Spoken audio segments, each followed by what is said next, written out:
And as you might expect, he discovered that in Fonni a very funny thing happened once. Almost the only funny or unusual thing that has ever happened in Fonni. The incident concerns the church in this little village and the way its walls came to be covered with murals. Not in themselves very remarkable paintings, but their story has a truly Italian flavour to it.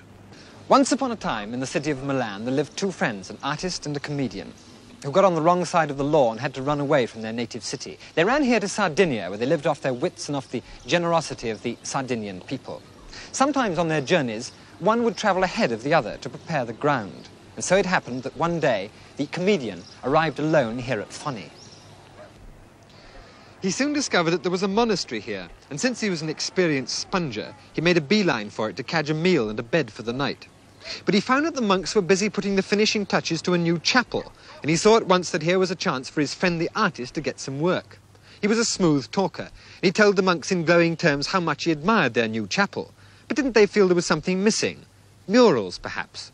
What a pity there was no local artist to paint them some. But by the greatest of good fortune, he suddenly remembered that a friend of his, a most distinguished painter, was passing this way in a couple of days, and could surely be persuaded, for an appropriate fee, to do the job for them.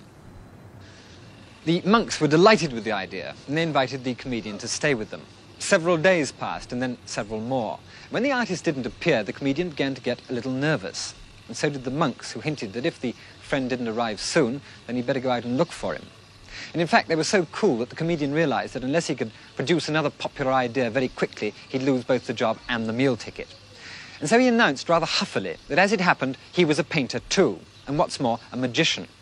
And as the monks were being so difficult about the delay, he'd stretch a point and paint the murals himself, as long as they agreed to his rather odd conditions. First, he insisted on having a minute description of everything they wanted painted, to the last detail of subject and colour. And then he got them to agree that he could work in complete secrecy behind bolted doors and windows, and that no one should see the work until it was finished.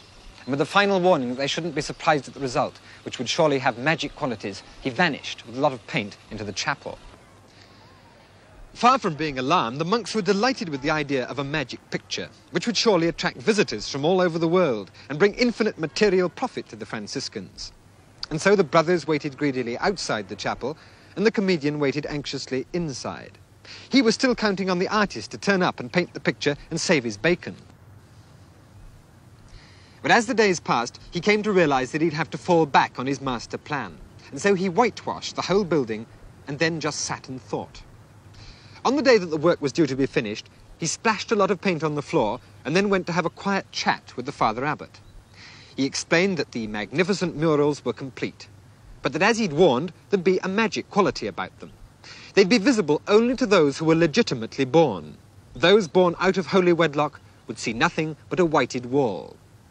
Well, after the Father Abbot had digested this piece of news, he was ushered in, and of course he saw nothing.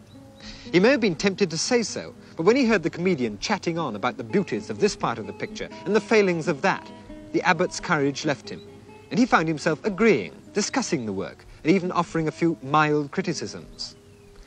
The comedian had won the first round, and the rest was easy. The abbot explained to the monks that he personally was delighted with the new pictures, and if any of them found that they could see nothing, then they shouldn't be alarmed.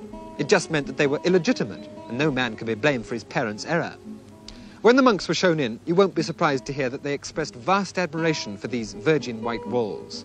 And it was the same story with the people of the village, except, of course, for the one or two who were well known to be illegitimate.